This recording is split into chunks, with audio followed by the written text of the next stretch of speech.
दुनिया का सबसे अनमोल रत्न कहानी प्रेमचंद की पहली कहानी है। यह कानपुर की एक उर्दू पत्रिका जमाना में वर्ष 1907 में प्रकाशित हुई। तत्पश्चात यह कहानी सोजे वतन प्रेमचंद की कहानी संग्रह में संकलित की गई। कहानी में एक ऐसे सच्चे प्रेमी का जिक्र है जो कि अपनी प्रेमिका को अपने रूप रंग से नहीं बल्कि कुछ भी कर गुजरने के जज्बे से अपनी ओर आकर्षित करता है।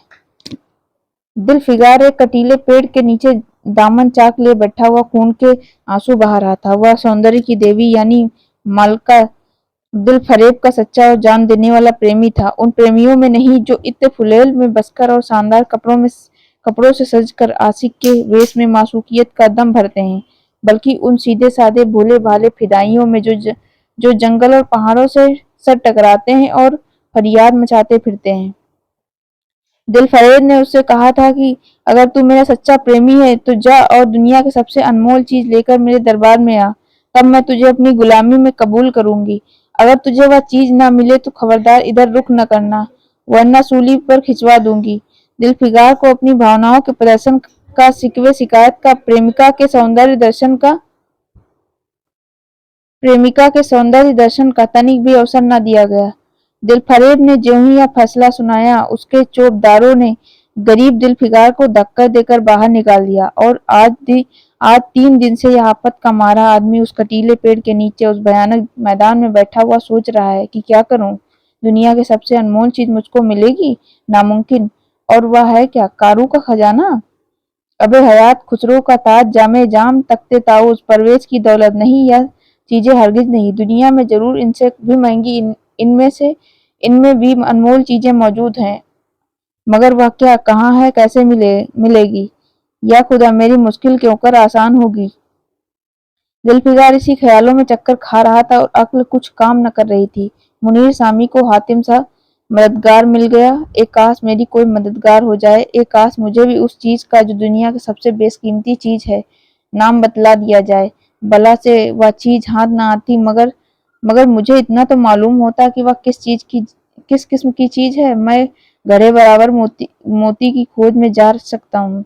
मैं समुंदर का गीत और पत्थर का दिल, मौत की आवाज और इनसे भी ज्यादा बेनिशान चीजों की तलाश में कमर कस सकता हूँ, मगर दुनिया की सबसे अनमोल चीज या मेरी कल्पना की उड़ान से बहुत ऊपर है। आसमान पर तारे निकल आए थे। दिल फिगार एकाएक खुदा का नाम लेकर उठा और एक तरफ को चल खड़ा हुआ। भूखा प्यासा नंगे बदन थकन से चूर, वह बरसों वीरानों और आबादियों की खाक छानता फेरा तलवे कांटे से छलनी हो गए। शरीर में हड्डियां ही हड्डियां दिखाई देने लगी, मगर वह चीज जो दुनिया की सबसे बेशकीमती चीज थी ना मिली और ना उसका निशान, ना कुछ निशान मिला। वह भूलता भटकता एक मैदान में जा पहुंचा। वहां हजारों आदमी गोल बांधे खड़े हुए थे। बीच में कई अमामे और चोंगे वाले दड़ियल काजी अफसरी शान से बैठे हुए आपस में कुछ सलाह मशविरा कर रहे थे और इस जमात से जरा दूर पर एक सूली खड़ी थी। दिल फिगार कुछ तो कमजोरी की वजह से कुछ यहाँ की कैफियत देखने के इरादे से छिटक गया। क्या देखता है कि कई लोग नंगी तलवारें लिए एक कैदी को, जिसके हाथ पैर में जंजीरें थी, पकड़े चले आ रहे हैं। सूली के पास पहुंच कर जब सिपाही रुक गए और कैदी की हथकड़ियां बेड़ियां सब उतार ली गईं। इस अभागे आदमी का दामन सैकड़ों बेगुनाहों के खून के छींटों से रंगीन था और उसका दिल नेकी के ख्याल और रहम की आवाज से जरा भी परिचित न था। उसे काला चोर कहते थे। सिपाहियों ने उसे सूली के तख्ते पर खड़ा कर दिया। मौत की फांसी उसकी गर्दन में डाल दी और जल्लादों ने तख्ता खींचने का इरादा किया कि वह अभागा मुजरिम चीख कर बोला, खुदा के वास्ते मुझे एक पल के लिए फांसी से उतार दो, ताकि अपने दिल की आखिरी आरजू निकाल लूं। यह सुनते ही चारों तरफ सन्नाटा छा गया। लोग अचंभे में आकर ताकने लगे। काजियों ने एक मरने वाले आदमी की अंतिम याचना को रद्द करना उचित न समझा और बदनसीब पापी काला चोर जरा देर के लिए फांसी से उतार लिया गया।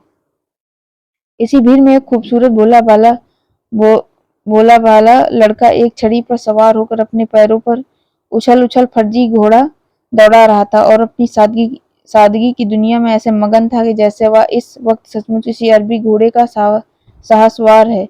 उसका चेहरा उस सच्ची खुशी से कमल की तरह खिला हुआ था जो चंद दिनों के लिए बचपन ही में हासिल होती है और उसकी याद हमको मरते दम तक नहीं भूलती। उसका दिल भी अभी तक पाप की गर्द और धूल से छूता था और मासूमियत उसे अपनी गोद में खिला रही थी। बदनसीब काला चोर फांसी से उतरा, हजारों आंखें उस पर गड़ी हुई थी। वह उस लड़के के पास आया और उसे गोद में उठाकर प्यार करने लगा। उसे इस वक्त वह जमाना याद आया जब वह खुद ऐसा ही भोला भाला, ऐसा ही खुश व खुर्रम और दुनिया की गंदगियों से ऐसा ही पाक साफ था।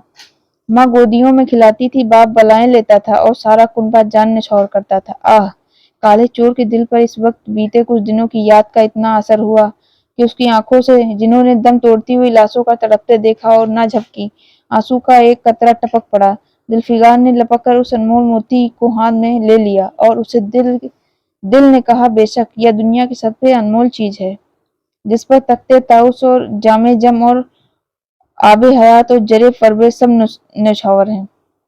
इस ख्याल से खुश होता, कामयाबी की उम्मीद में सरमस्त, दिलफिकार अपनी मासूका दिलफरेब के शहर मीनू सवाद को चला। मगर ज्यों-ज्यों मंजिलें तय होती जाती, उसका दिल बैठा जाता था कि कहीं उस चीज की जिसे मैं दुनिया की सबसे बेशकीमती चीज समझता हूँ, दिलफरेब की आंखों में कद न हुई तो मैं फांसी पर चढ़ा दिया जाऊंगा और इस दुनिया से नामुराद जाऊंगा।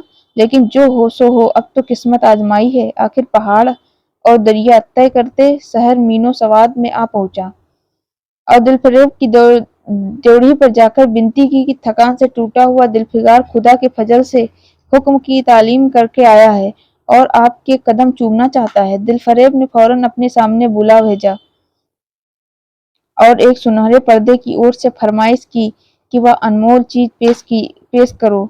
दिलफिकार ने आशा और भय की एक विचित्र मना स्थिति में वह बूंद पेश की और उसकी सारी कैफियत बहुत पुर असर लफ्जों में बयान की। दिलफरेब ने पूरी कहानी बहुत गौर से सुनी और वह भेंट हाथ में लेकर जरा देर तक गौर करने के बाद बोली, दिलफिकार, बेशक तूने दुनिया की एक बेशकीमती चीज ढूंढ निकाली है। तेरी हिम्मत और तेरी सूझबूझ की दाद देती हूँ, मगर यह दुनिया की सबसे बेशकीमती चीज नहीं। इसलिए तू यहाँ से जा और फिर कोशिश कर, शायद अभी तेरे हाथ वह मोती लगे और तेरी किस्मत में मेरी गुलामी लिखी हो। जैसा कि मैंने पहले बतला दिया था, मैं तुझे फांसी पर चढ़वा सकती हूँ, मगर मैं तेरी जाबख्शी करती हूँ इसलिए कि तुझमें वह गुण मौजूद है जो मैं अपने प्रेमियों में देखना चाहती हूँ और मुझे यकीन है कि तू जरूर कभी न कभी कामयाब होगा। नाकाम और नामुराद दिलफिकार इस मासूकाना इनायत से जरा दिलेर होकर बोला, ए दिल की रानी, बड़ी मुद्दत के बाद तेरी ड्योढ़ी पर सजदा करना नसीब होता है।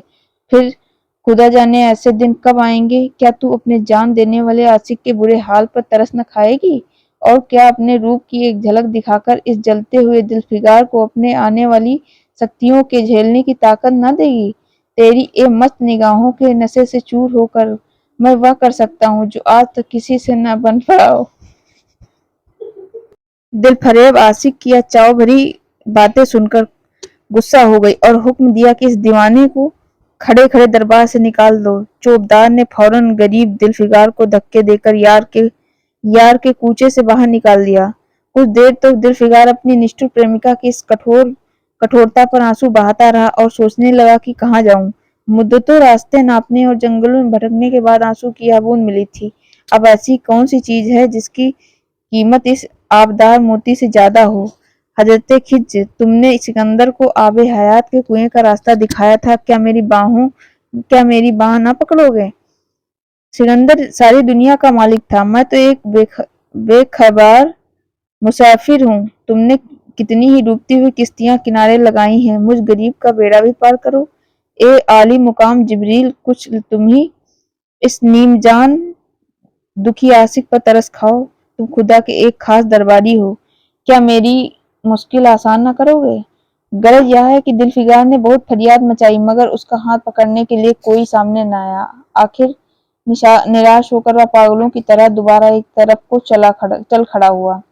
दिलफिकार ने पूरब से पश्चिम तक और उत्तर से दक्षिण तक कितने ही जंगल और वीरानों की खाक छानी, कभी बर्फिस्तानी चोटियों पर सोया, कभी डरावनी घाटियों में भटकता फिरा, मगर जिस चीज की धुन थी वह न मिली। यहाँ तक कि उसकी हड्डियों का एक ढांचा रह गया। एक रोज वह शाम के वक्त किसी नदी के किनारे खस्ता हाल पड़ा हुआ था।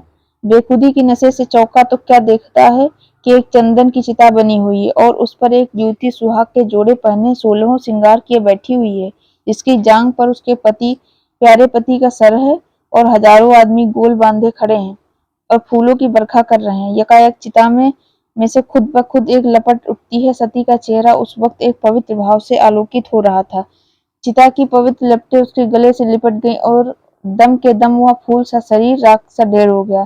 प्रेमिका ने अपने अपने को प्रेमी पर न्यौछावर कर दिया और दो प्रेमियों के सच्चे पवित्र अमर प्रेम की अंतिम लीला आंख से ओझल हो गई। जब सब लोग अपने घरों को लौटे तो दिलफिकार चुपके से उठा और अपने चाक दामन कुर्ते में या राख का ढेर समेट लिया और इस मुट्ठी भर राख को दुनिया की सबसे अनमोल चीज समझता हुआ सफलता के नशे में चूर यार के कूचे की तरफ चला। अब की जो वह अपनी मंजिल के करीब आता था उसकी हिम्मतें बढ़ती जाती।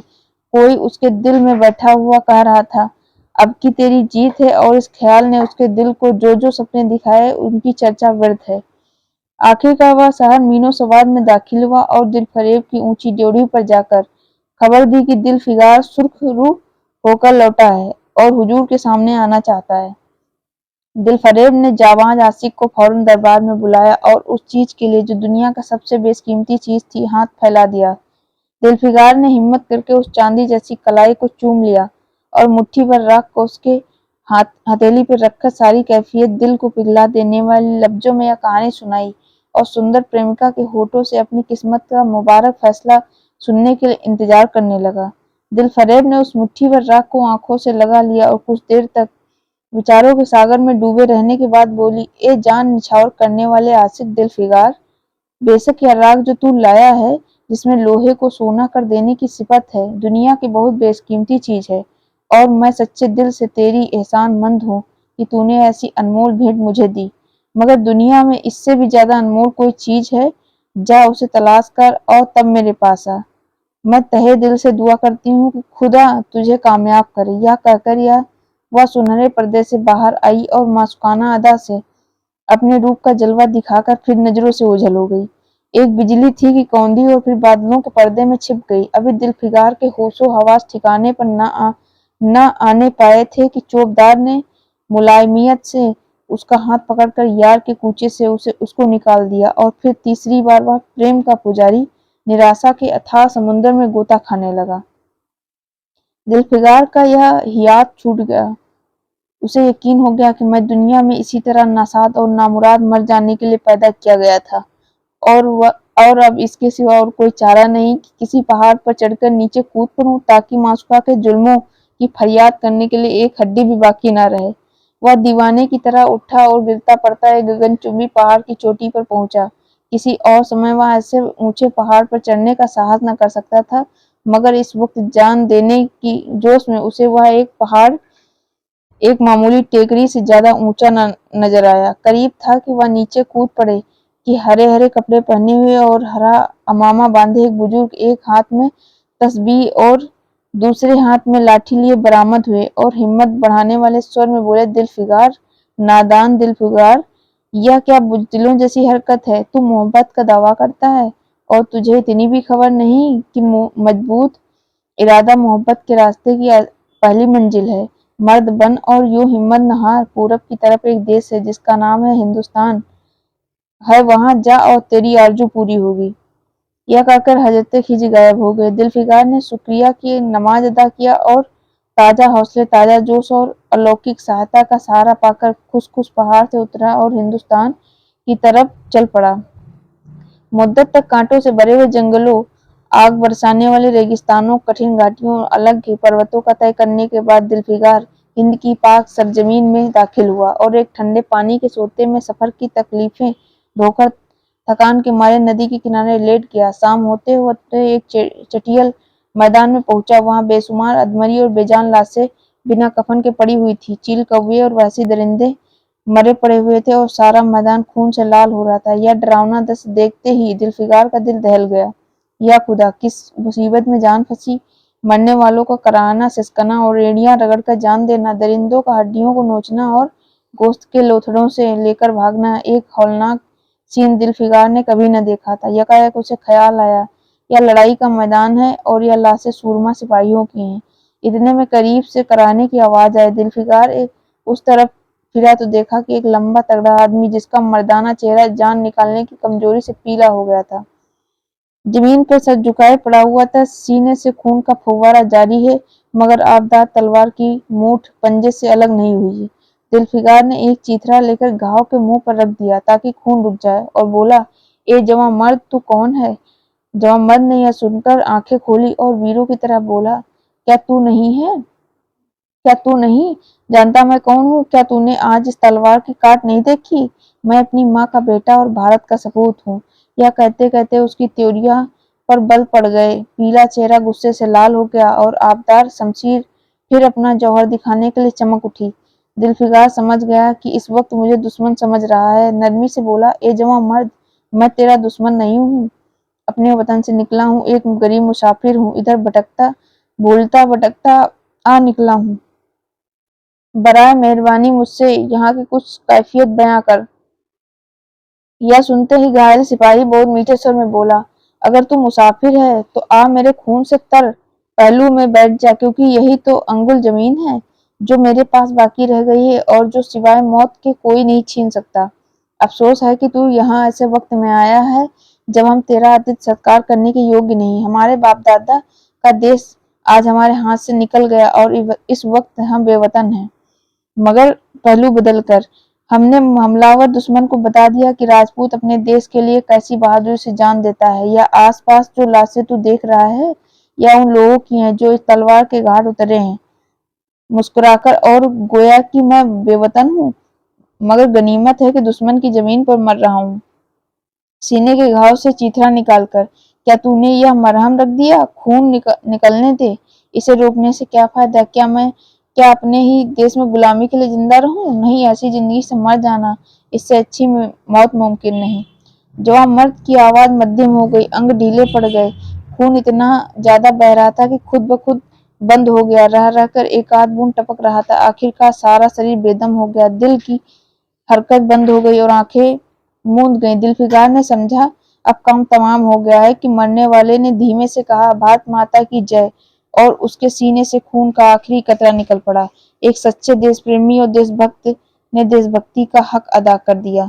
दिलफिकार यह दृश्य का बहुत गहरा असर पड़ा और उसके दिल ने कहा, बेशक दुनिया में खून के इस कतरे से ज्यादा अनमोल चीज कोई नहीं हो सकती। उसने फौरन उस खून की बूंद को उसके आगे यमन का लाल भी हेच है हाथ में ले लिया और उस दिलेर राजपूत की बहादुरी पर हैरत करता हुआ अपने वतन की तरफ रवाना हुआ और शक्तियां झेलता आखिरकार बहुत दिनों के बाद रूप की रानी मलका दिलफरेब की ड्योढ़ी पर जा पहुंचा और पैगाम दिया कि दिलफिकार सुरखरू और कामयाब होकर लौटा है और दरबार में हाजिर होना चाहता है।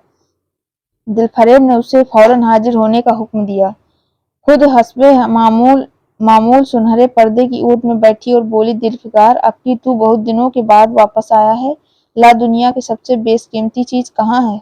दिलफिकार ने मेहंदी रची हथेलियों को चूमते हुए खून का वह कतरा उस पर रख दिया और उसकी उस कैफियत पुरजोश लहजे में कह सुनाई।